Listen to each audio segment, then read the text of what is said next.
Technical analysis में moving average बहुत important होते हैं। ट्रेडर्स इनका इस्तेमाल ट्रेंड्स को पहचानने और ट्रेडिंग डिसीजन लेने के लिए करते हैं। एक्सपोनेंशियल मूविंग एवरेज या ईएमए एक बहुत ही पावरफुल टूल है।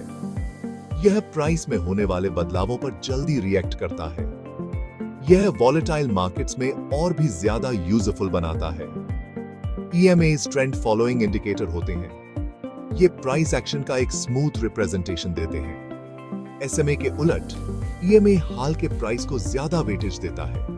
यह मौजूदा मार्केट सेंटीमेंट पर तेजी से रिएक्ट करता है। ईएमए का इस्तेमाल कई टाइम फ्रेम पर किया जा सकता है। यह अलग अलग ट्रेडिंग स्टाइल के लिए उपयुक्त है। हालांकि ईएमएस और एसएमएस दोनों ही पॉपुलर मूविंग एवरेज हैं, लेकिन इनकी कैलकुलेशन और खासियतों में बहुत फर्क होता है। ट्रेडर्स के लिए अपनी ट्रेडिंग स्ट्रेटजी के हिसाब से सबसे सही टूल चुनने के लिए इनके बीच के फर्क को समझना बहुत जरूरी है। इनके बीच मुख्य फर्क पिछले प्राइस डेटा को दिए जाने वाले वेटेज का है। एसएमएस एक निश्चित समय के लिए एवरेज प्राइस कैलकुलेट करते हैं और हर दिन के क्लोजिंग प्राइस को बराबर वेटेज देते हैं। इसके विपरीत ईएमएस हाल के प्राइस को ज्यादा महत्व देते हैं, जिससे वे मौजूदा मार्केट में उतार चढ़ाव के प्रति ज्यादा संवेदनशील हो जाते हैं। वेटेज में इस फर्क की वजह से मोमेंटम ट्रेडिंग में ईएमएस को बहुत बड़ा फायदा मिलता है। क्योंकि ईएमएस प्राइस में बदलाव पर ज्यादा तेजी से रिएक्ट करते हैं, इसलिए वे एसएमएस की तुलना में ब्रेकआउट या ट्रेंड रिवर्सल का संकेत पहले दे सकते हैं। यह शुरुआती संकेत ट्रेडर्स को जल्दी से ट्रेड में एंट्री लेने या एग्जिट करने में मदद करता है, जिससे मुनाफा बढ़ाने और नुकसान कम करने की संभावना बायर्स के आगे है जाती है। ईएमए की कैलकुलेशन पहली बार में थोड़ी कठिन लग सकती है, लेकिन यह एक बहुत ही आसान प्रोसेस है। इसके फॉर्मूला में 3 मुख्य चीजें होती हैं: मौजूदा प्राइस, पिछले दिन का ईएमए और एक स्मूथिंग फैक्टर, जिसे वेटिंग मल्टीप्लायर भी कहा जाता है। स्मूथिंग फैक्टर ईएमए के लिए चुने गए पीरियड से तय होता है। छोटा पीरियड जैसे कि 10 दिन का ईएमए ज्यादा स्मूथिंग फैक्टर वाला होगा, जिससे यह हाल के प्राइस में बदलाव के प्रति ज्यादा संवेदनशील होगा। इसके विपरीत एक लंबा पीरियड जैसे कि 50 दिन का ईएमए कम स्मूथिंग फैक्टर वाला होगा, जिसके परिणाम स्वरूप एक स्मूथ लाइन मिलेगी जो शॉर्ट टर्म में उतार चढ़ाव के प्रति कम संवेदनशील होगी। ईएमए कैलकुलेशन के लिए सोर्स आमतौर पर जिस असेट का विश्लेषण किया जा रहा है उसका क्लोजिंग प्राइस होता है। हालांकि ट्रेडर्स अपनी ट्रेडिंग स्ट्रेटजी के आधार पर दूसरे प्राइस पॉइंट्स जैसे कि ओपनिंग प्राइस, हाई या लो का भी इस्तेमाल कर सकते हैं। एक बार पीरियड और सोर्स तय हो जाने के बाद स्प्रेडशीट सॉफ्टवेयर या ऐसे चार्टिंग प्लेटफॉर्म जिनमें टेक्निकल इंडिकेटर होते हैं का इस्तेमाल करके ईएमए को आसानी से कैलकुलेट किया जा सकता है।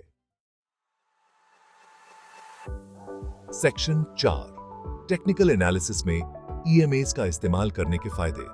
ईएमएस के कई फायदे हैं जो इसे बहुत सारे ट्रेडर्स के बीच एक पसंदीदा विकल्प बनाते हैं। इनकी लैग को कम करने और हाल के प्राइस को ज्यादा वेटेज देने की क्षमता कुछ ऐसी वजहें हैं जिनकी वजह से ईएमएस का व्यापक रूप से उपयोग किया जाता है। ईएमएस का एक मुख्य लाभ लैग को कम करने की इसकी क्षमता है। चूंकि ईएमएस हाल के प्राइस को प्राथमिकता देते हैं, इसलिए वे एसएमएस की तुलना में प्राइस चार्ट के ज्यादा करीब रहते हैं। ईएमएस का एक और फायदा प्राइस में उतार चढ़ाव को कम करने की इसकी क्षमता है। हाल के प्राइस को ज्यादा वेटेज देकर ईएमएस मार्केट के शोर को फिल्टर करते हैं और ट्रेंड की एक स्पष्ट तस्वीर प्रदान करते हैं। Section 5 EMA crossover trading strategy को लागू करना। ईएमए क्रॉसओवर स्ट्रेटजी एक पॉपुलर ट्रेडिंग तकनीक है जो खरीदने और बेचने के संकेत बनाने के लिए 2 अलग-अलग ईएमएस के क्रॉसओवर का इस्तेमाल करती है। इस स्ट्रेटजी को समझना और लागू करना अपेक्षाकृत आसान है, जो इसे नए और अनुभवी दोनों तरह के ट्रेडर्स के लिए उपयुक्त बनाता है। इस स्ट्रेटजी में आमतौर पर एक शॉर्ट टर्म ईएमए और एक लॉन्ग टर्म ईएमए शामिल होता है। खरीदने का संकेत तब मिलता है जब short term EMA long term EMA को ऊपर की ओर क्रॉस करता है, जो एक संभावित बुलिश ट्रेंड रिवर्सल का संकेत देता है। इसके विपरीत बेचने का संकेत तब मिलता है जब short term EMA long term EMA को नीचे की ओर क्रॉस करता है, जो एक संभावित बेयरिश ट्रेंड रिवर्सल का संकेत देता है। उदाहरण के लिए, एक ट्रेडर 10 दिन के ईएमए और 20 दिन के ईएमए का उपयोग कर सकता है। जब 10 दिन का ईएमए 20 दिन के ईएमए को ऊपर की ओर क्रॉस करता है तो यह खरीदने का अवसर हो सकता है। इसके विपरीत, जब 10 दिन का ईएमए 20 दिन के ईएमए को नीचे की ओर क्रॉस करता है तो यह बेचने का अवसर हो सकता है। देते की बहस। सेक्शन 6, ट्रेडिंग के लिए सही ईएमए पीरियड्स का चुनाव करना। ईएमए पीरियड्स का चुनाव ईएमए क्रॉसओवर स्ट्रेटजी की प्रभावशीलता को बहुत ज्यादा प्रभावित कर सकता है। 5, 10 या 20 जैसे छोटे पीरियड्स के परिणाम स्वरूप ज्यादा संवेदनशील ईएमएज मिलेंगे जो प्राइस में बदलाव पर जल्दी से रिएक्ट करते हैं।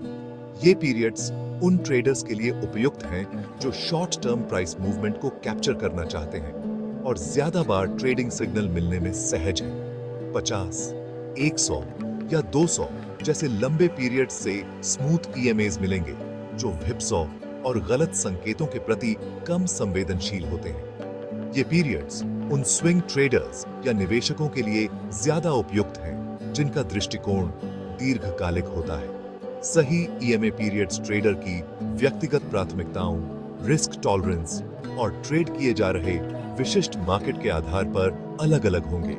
आपकी ट्रेडिंग स्टाइल के लिए सबसे प्रभावी सेटिंग्स निर्धारित करने के लिए अलग-अलग पीरियड कॉम्बिनेशन के साथ एक्सपेरिमेंट करना और पिछले डेटा पर स्ट्रेटजी का बैक टेस्ट करना बहुत जरूरी है। सेक्शन 7, निष्कर्ष, ईएमएज की शक्ति और सरलता। एक्सपोनेंशियल मूविंग एवरेज या ईएमए एक शक्तिशाली और बहुमुखी टूल है जो ट्रेडर के टेक्निकल विश्लेषण को काफी हद तक बेहतर बना सकता है। लैग को कम करने, हाल के प्राइस पर जोर देने और प्राइस में उतार चढ़ाव को कम करने की इसकी क्षमता इसे ट्रेंड की पहचान करने, संभावित रिवर्सल का पता लगाने और ट्रेडिंग सिग्नल बनाने के लिए एक बहुत ही महत्वपूर्ण इंडिकेटर बनाती है। ईएमए क्रॉसओवर स्ट्रेटजी की सरलता और विभिन्न मार्केट स्थितियों में इसकी प्रभावशीलता इसे सभी स्तरों के अनुभव वाले ट्रेडर्स के लिए एक लोकप्रिय विकल्प बनाती है। ईएमएज के सिद्धांतों को समझकर, सही पीरियड्स का चयन करके और उन्हें एक सुनियोजित ट्रेडिंग प्लान में शामिल करके ट्रेडर्स अपने ट्रेडिंग निर्णयों को बेहतर बनाने और संभावित रूप से अपनी लाभप्रदता बढ़ाने के लिए इस इंडिकेटर की शक्ति का लाभ उठा सकते हैं।